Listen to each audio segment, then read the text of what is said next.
আসসালামু আলাইকুম। কাজ ক্ষমতা শক্তি থেকে চট্টগ্রাম বোর্ড 2019 সালের কোশ্চেনটা সমাধান করছি।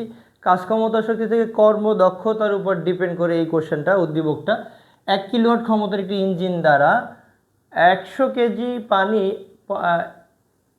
1 কিলোওয়াট ক্ষমতার একটা ইঞ্জিন দ্বারা 100 কেজি পানিকে 5 মিটার উচ্চতায় তুলতে 10 সেকেন্ড সময় লাগে।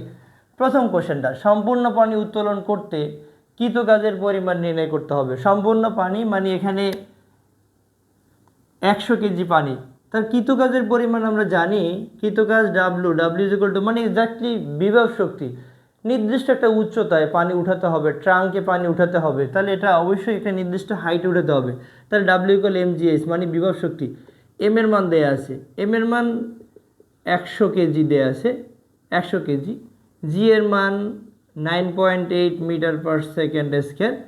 হাইট এর মান দেয়া আছে 5 মিটার এবং টাইম কত এবং mgh অর্থাৎ এম এর মান, জি এর মান, এইচ এর মান দেওয়া আছে। তাহলে এম এর মান হলো 100, জি এর মান হলো 9.8 এবং হাইট এর মান হলো 5। তাহলে এখান থেকে আমরা সম্পূর্ণ পরিমাণ পানি উত্তোলন করতে কতটুকু পরিমাণে কাজ করতে হবে সেটা কিন্তু আমরা বের করতে পারতেছি। দেখি কত আসে।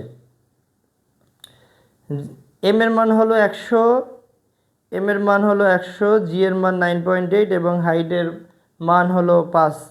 তার মানে এটা হবে 4900 অর্থাৎ 4900 জুল। সম্পূর্ণ পানিকে উত্তোলন করতে অর্থাৎ সম্পূর্ণ পানিকে 5 মিটার উচ্চতায় উঠতে সম্পূর্ণ পানিকে 5 মিটার উচ্চতায় উঠাতে মোট কাজের পরিমাণ বা কৃত কাজের পরিমাণ হবে 4900 জুল।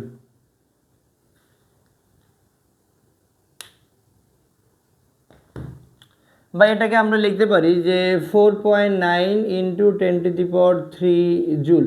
এবারে আমরা একটু দেখব যে যদি সম্পূর্ণ পানি উত্তোলন করতে 2 সেকেন্ড সময় বেশি লাগে তবে কর্মদক্ষতার কীরূপ পরিবর্তন হবে। প্রথমে যেই তথ্য দেয়া আছে সেখান থেকে একটা কর্মদক্ষতা আমরা বের করতে পারি। আমরা জানি কর্মদক্ষতা পি ইটাই ইকুয়াল হলো পি আউটপুট বাই হলো পি ইনপুট ইন্টু হলো 100%।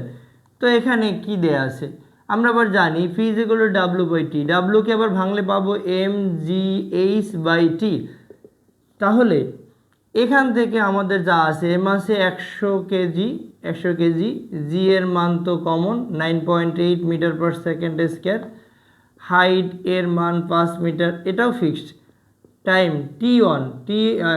টি1 বলতে পারি, টি1 হলো 10 সেকেন্ড এবং এখানে ইনপুটের মান দেয়া আছে 1 কিলোওয়াট মানে 1000 ওয়াট।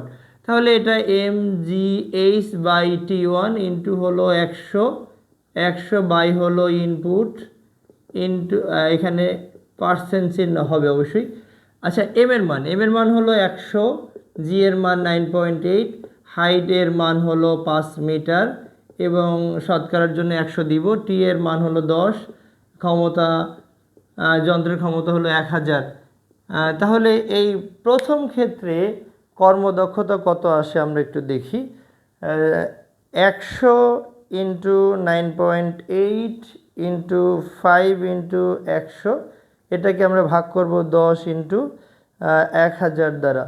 তার মানে এটা 49%। প্রথম ক্ষেত্রে যন্ত্রটির কর্মদক্ষতা বা ইঞ্জিনের কর্মদক্ষতা আসে 49%। এবার দ্বিতীয় ক্ষেত্রে যদি আমরা করি, দ্বিতীয় ক্ষেত্রে শুধু সময়টা বাড়বে আর সব ঠিক আছে। তার মানে T2 যদি নেই, T2 হলো 10 যোগ 2 মানে 12 second.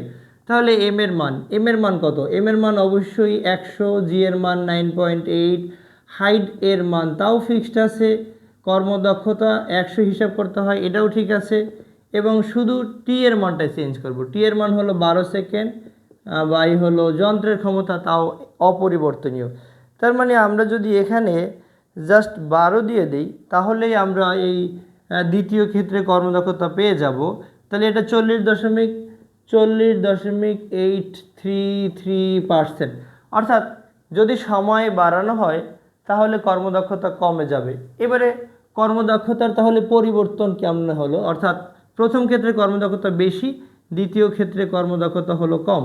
Eta 1 minus eta 2 is equal to লেখা যায় 49 মাইনাস 40.833%। তাহলে এটা কত আসবে? আমরা যদি এই 49 থেকে বিয়োগ করে দেই, বিয়োগ 49 মাইনাস 40.833, তাহলে এখান থেকে কিন্তু 8.1 আমরা পাচ্ছি 8.167%, অর্থাৎ কর্মদক্ষতার পরিবর্তন আসছে 8.167%। এই কর্মদক্ষতার আমরা এই অঙ্কগুলোর ধারাবাহিকভাবে সমাধান করছি ইজি, অর্থাৎ এই টাইপের অনেকগুলো কোশ্চেন আমরা সমাধান করেছি কর্মদক্ষতার। অর্থাৎ অর্থাৎ যদি সময় বাড়ানো হয় তাহলে কর্মদক্ষতার পরিমাণ কমে যায়, তাহলে প্রথম এবং দ্বিতীয় ক্ষেত্রে কর্মদক্ষতার যে পরিবর্তনটা আসবে তাহলে আমরা বিয়োগ করে দেব। 49 থেকে যদি 40.833% বাদ দেই তাহলে কর্মদক্ষতার পরিবর্তন আসে 8.167%।